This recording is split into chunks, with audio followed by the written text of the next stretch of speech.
Hello, beautiful soul. I'm Vicki Howie of ChakraBoosters.com, the creator of Chakra Boosters Healing Tattoos, and welcome to your energy forecast for November 2020. In this forecast, I'm going to look at some important astrological events as well as share with you 3 themes for the month and talk about some of the symbolism or things that my guides have shown me for the month. And finally, I'm going to follow up at the end by pulling 2 goddess cards so that we can be informed by the goddess energies as to how we can look at the first and second half of the month. So first, let's unpack some themes. The first theme for this month is liberation and shake-up. I would say shake-up first, but I want you to know that the shake-up is going to be for our liberation. It has to do with Uranus playing a huge role on the October 31st full moon, which is really the beginning of November. I'm starting this whole report on that because it's going to be the lunation that's going to lead us into the energy of November.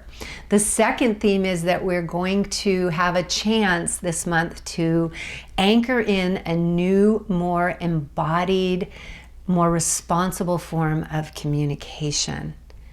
Mercury has quite a story to tell this month, and it feels to me like such a big and beautiful and circular, from where it begins at the beginning of the month to where it goes at the end of the month, such a circular story that it feels like it could be ending karmic cycles of communication that we've had, not just for this lifetime, but for other lifetimes as well. So it feels huge, a big overhaul in how we communicate.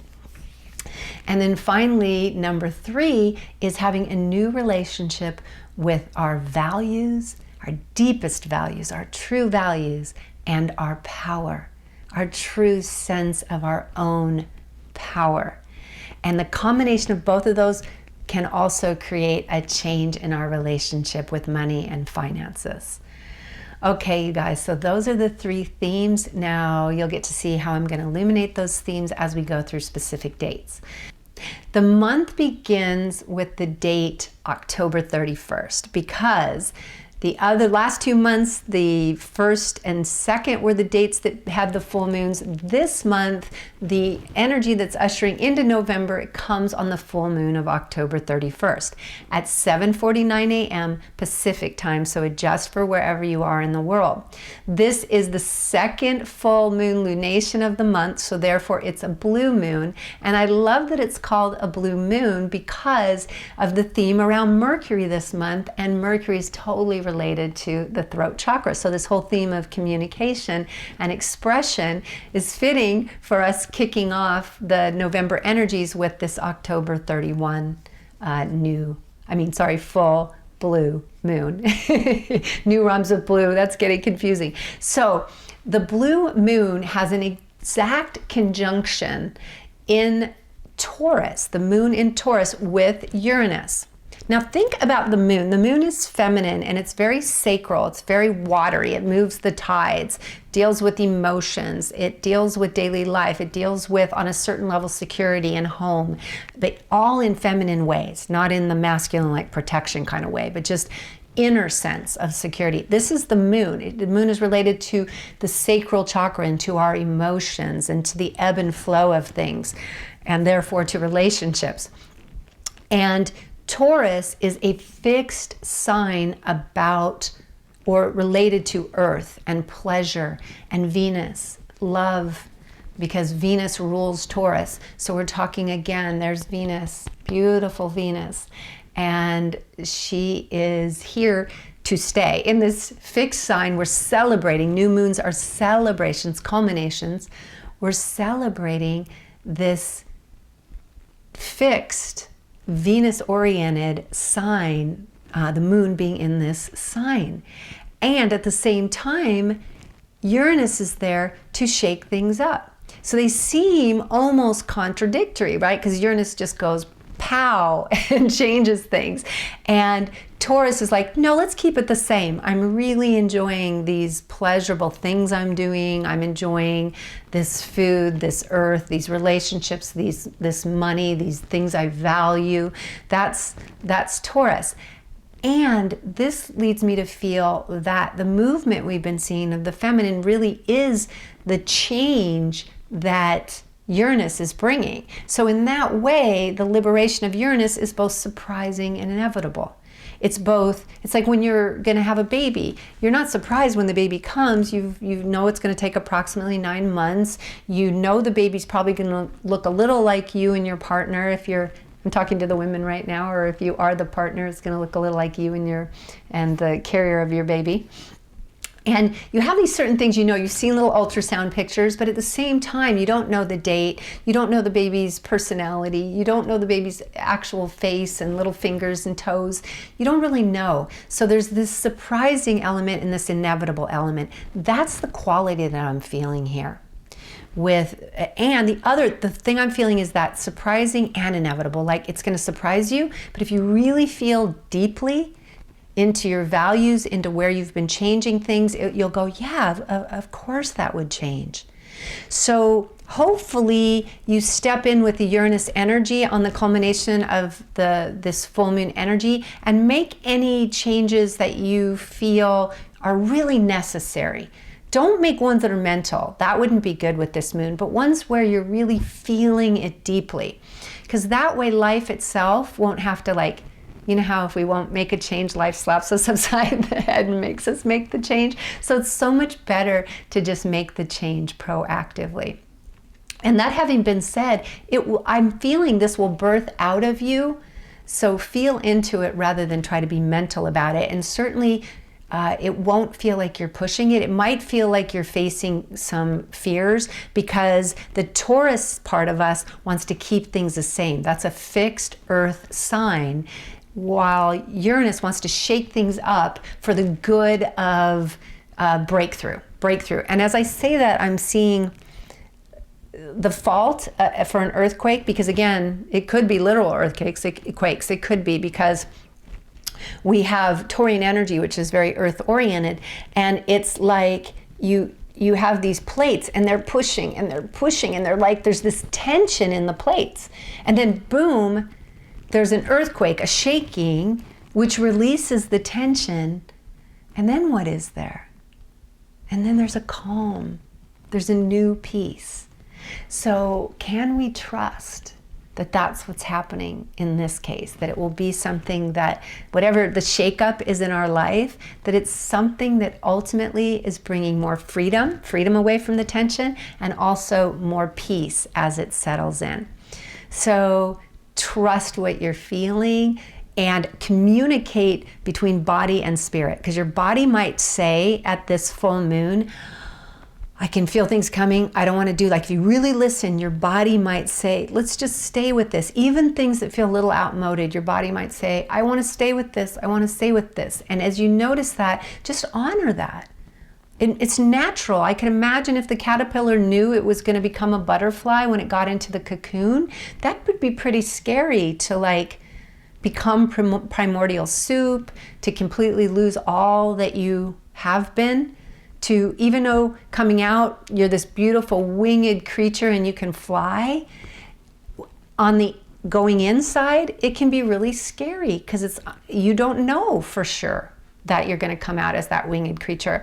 And I'm going to say, let that part of your body speak. Because when a child gets to speak, when you sit on a child's bed and they tell you that they're afraid of the boogeyman in the closet, you get to be there with that child. But if the child feels like they have to buck up and be tough, they have to hold all those emotions in, there's just a tension around that.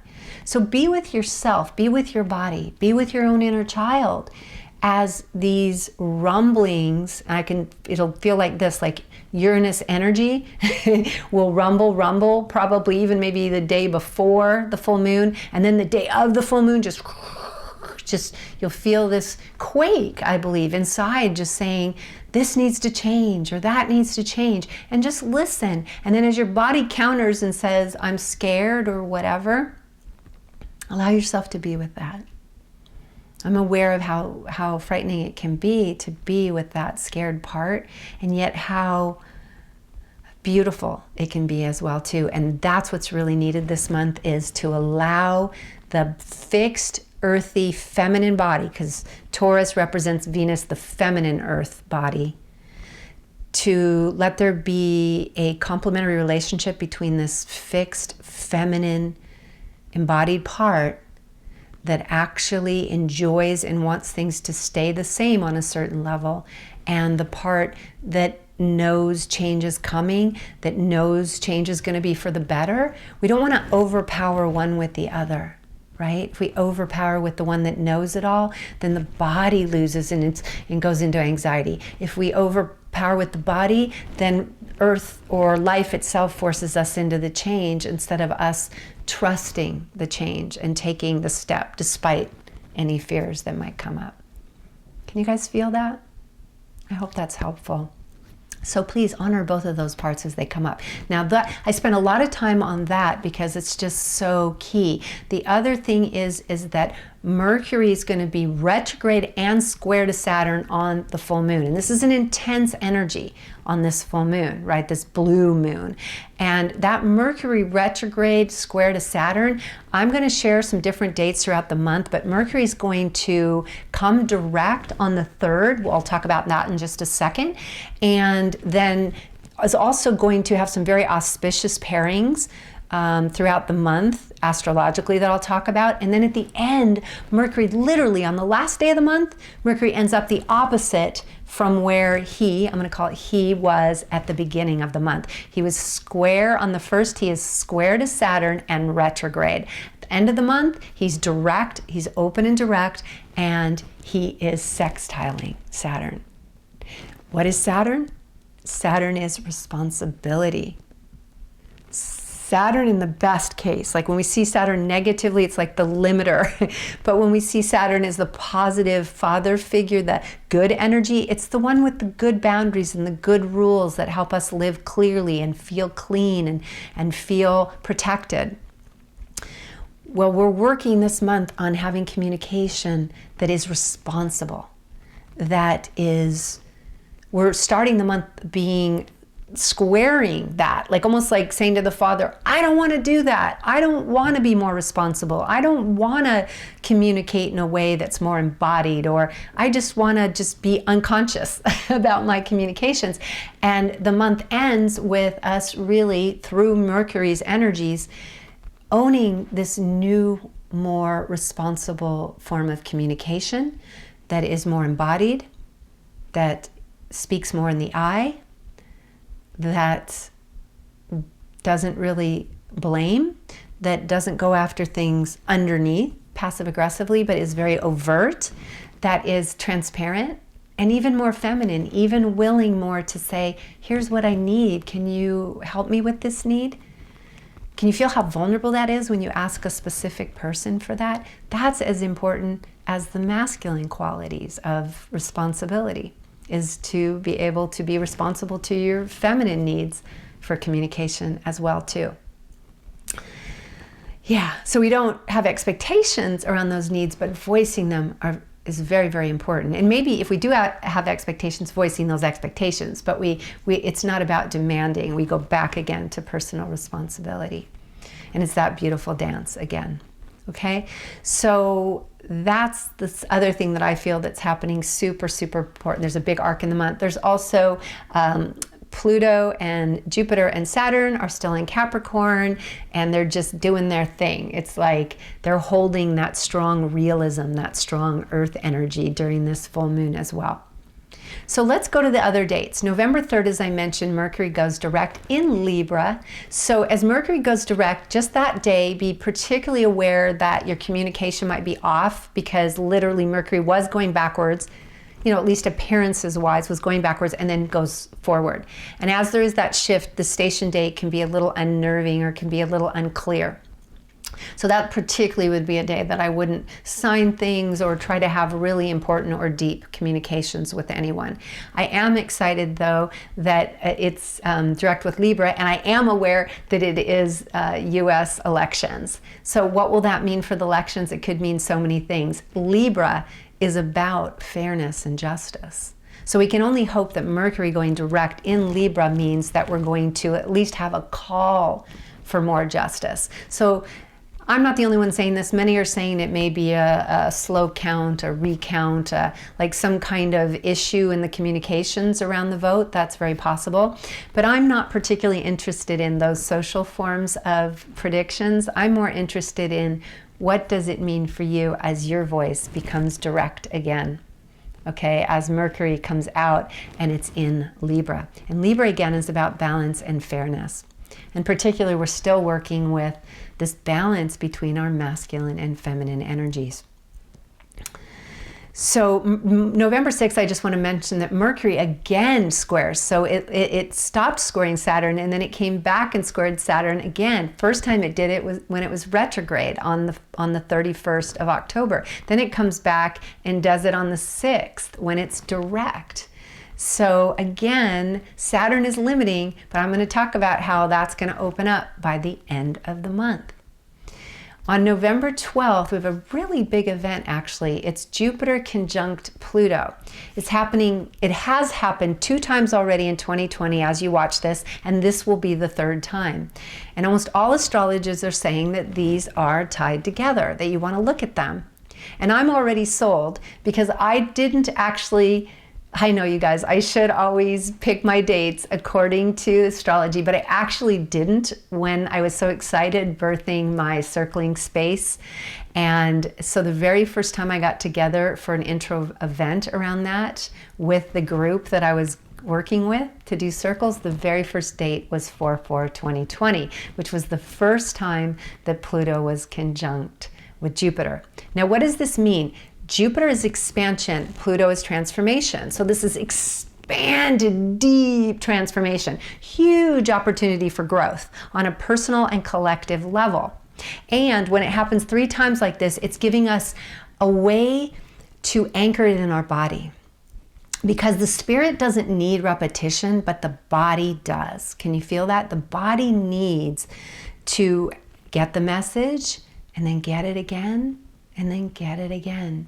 So I'm real interested to see what's going to happen on the 12th around the circling work that I've been doing, because 4/4/2020 was the first conjunction between Pluto and Jupiter. The second one was June 30th, 2020, and the third and final one for the year is November 12th, 2020. So we've got a huge conjunction then on the 12th between Jupiter and Pluto, and it's going to be about deep purpose and about power and about anything that you see that you are transforming and progressing on, especially anything you started around the 4th of April. Look at where it was in June, on June 30th, and then see where you want it to be November 12th and see where it is November 12th. November 13th, we have Mars going direct in Aries. Now, if you watch the last couple months forecasts, you'd see that Mars went into Aries, and soon after Mars went into Aries, Mars went retrograde. And that is just so crazy. That is literally like your foot's on the gas, because Mars is in its own sign of Aries. That means it's action. Go forward, go for it. It's that warrior energy moving forward. And literally retrograde is like it's going backwards. So it's trying to go forward, but it's going backwards. So at the very least, it's like in neutral and it's gunning it, but it's not going anywhere. It's like being on a stationary bike.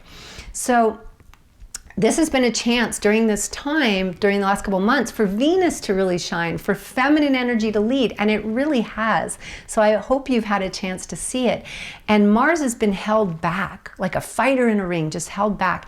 And what's interesting now, as your Mars comes back online on the 13th, is it going to come back online from agitation, from being offline? In other words, is it like at the stoplight and it's been waiting and waiting and waiting for the light to change, and now it's just going to tear out and be reactive to the fact that it's been waiting?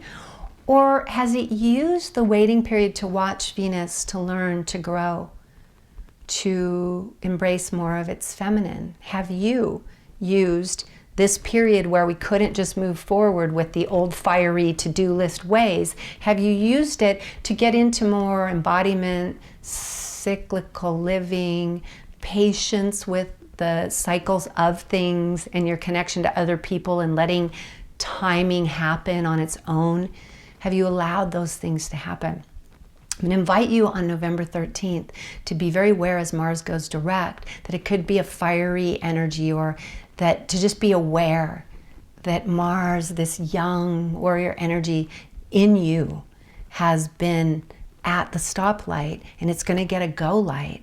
And now, can you take off either very smoothly and slowly and steadily, having used the rest time to really grow and mature in that fire energy?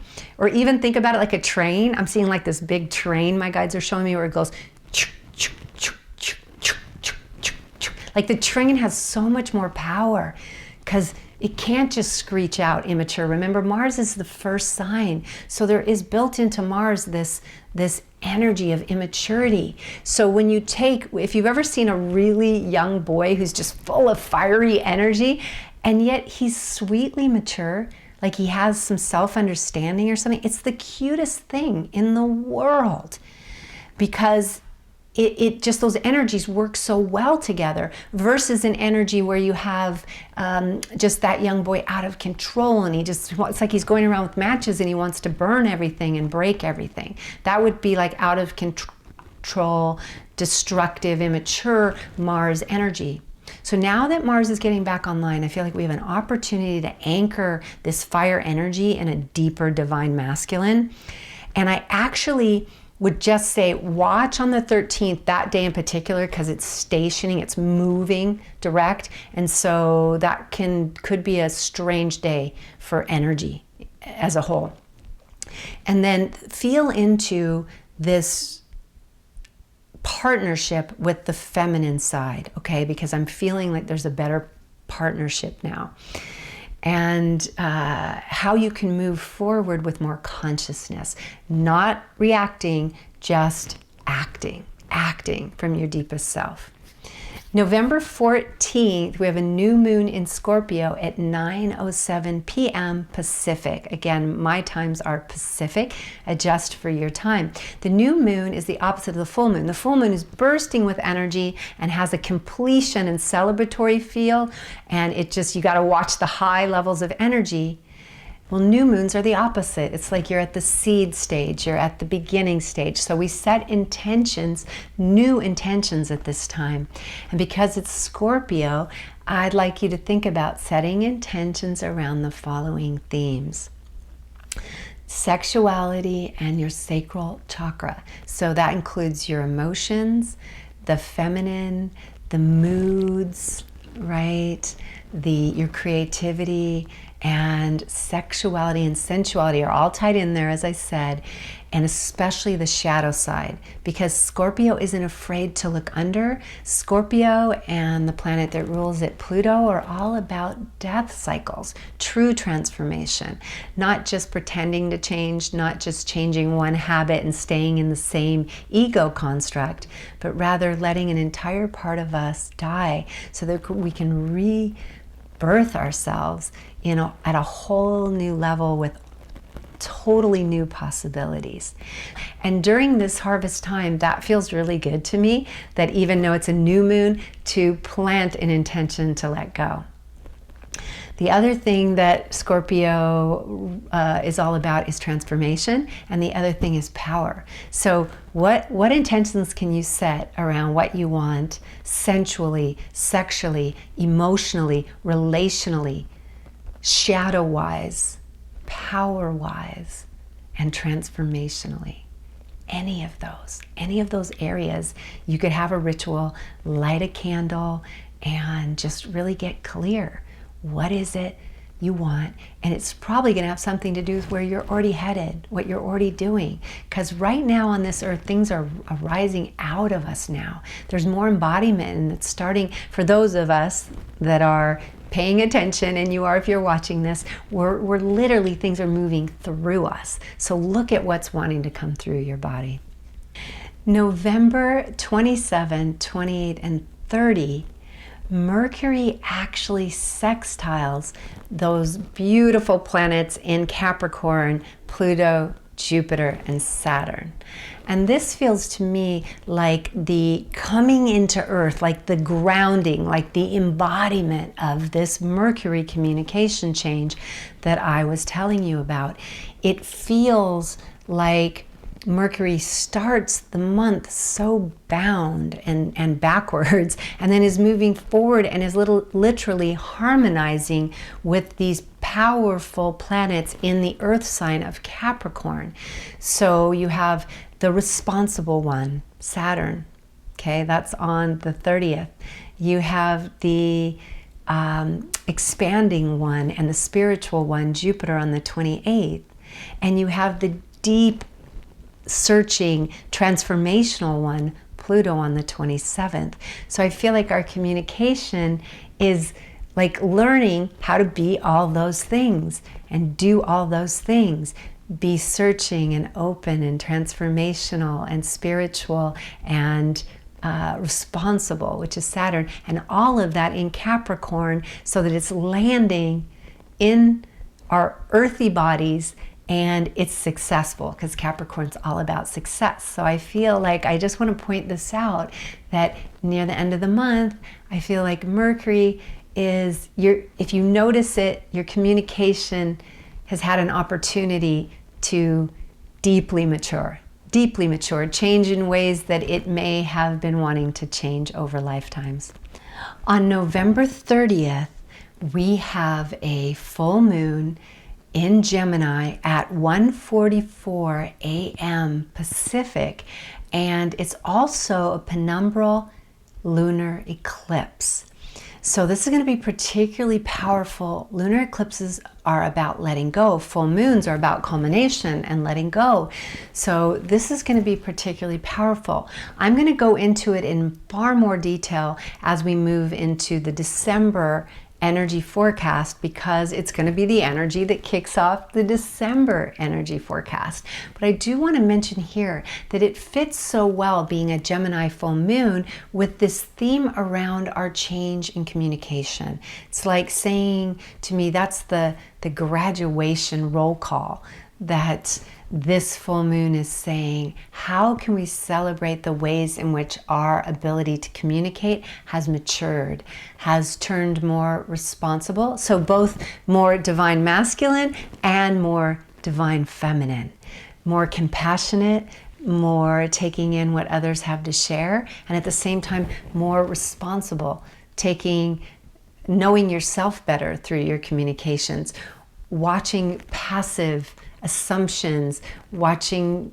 judgments, letting go of not just self-judgments, but also, or even if you can't let go of the self-judgments, noticing them, because it's really not about reaching a particular goal. It's about being more aware. There's more awareness. That's what it feels like the Mercury communication is moving into in this month. So the Gemini full moon feels like a time to really honor that arc of new energy with your own duality, because the Gemini twins are looking at that duality, and not being so split with all that, but rather more unification and integration with the masculine feminine, more truth and connection to self as you communicate with others through your Mercury, more being both with your feminine self that has needs and being willing to be vulnerable and being willing to communicate those needs, and also being more willing to take responsibility and have that masculine energy communicated as well. Being able to just say, my bad, I'm sorry, or I'll do it, and keeping your vows, all of these things. Can you feel that? That's the masculine energy, the feminine, being able to express your needs, being able to express your feelings, being able to be vulnerable. The Mercury celebration and Gemini communication sign that's related to Mercury, this feels all about just this fuller type, this more full type of communication that allows us to live bigger and allows us to live more out loud, and yet in a sweeter, more true to our feminine self way as well. So that's it, you guys. Let's pull 2 goddess cards. I've got the deck here on my lap. I'm going to now shuffle it with you 3 times because that's what I like to do to bring this momentary energy to it. What are the 2 goddess cards that are going to inform us? The first card that I pull will be a card for the first half of the month. It won't erase anything I've shared here, but it will just be another perspective at looking at all that I've shared. And then the second card will be for the second half of the month. Okay, here we go. Our first goddess card is Green Tara. And let me grab my, where did I put my glasses, you guys? They're down here. So our first card is Green Tara, and it's about delegating. Start delegating. Just yesterday I pulled this card, you guys. It says, ask others, including me, to help you instead of trying to do everything by yourself. So the first half of the month is about delegating. It's about Green Tara. I'll put the card up for you to see it better here.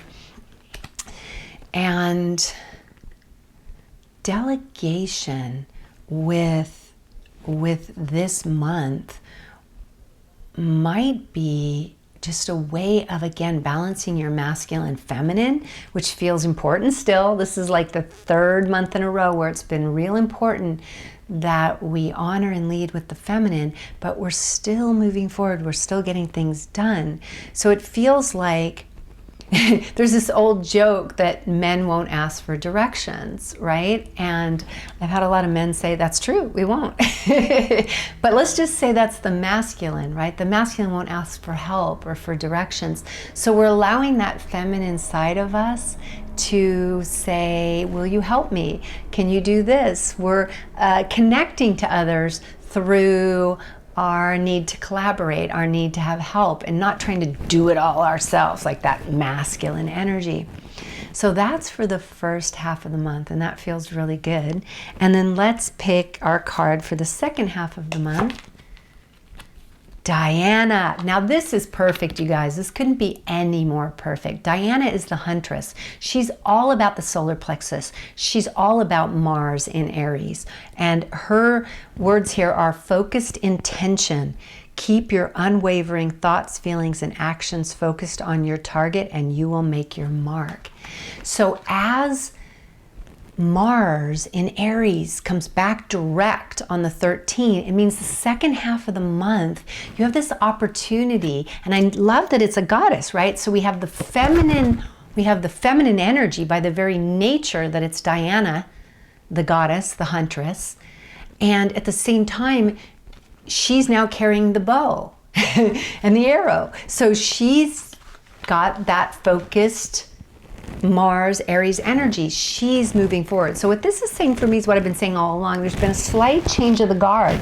We use the masculine energy. We acknowledge the Aries, Mars energy within us, and we utilize that masculine, forward, focused, fiery warrior energy in service to our intuition, to cycles, we don't get frustrated, for instance, if we don't make a particular deadline and just become like, frustrated. We might become frustrated, but I mean, we don't let it rule us. We simply readjust. We simply move with the cycles of life.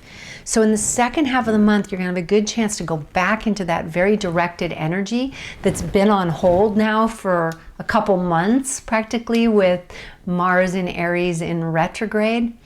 And you're going to be able to step forward.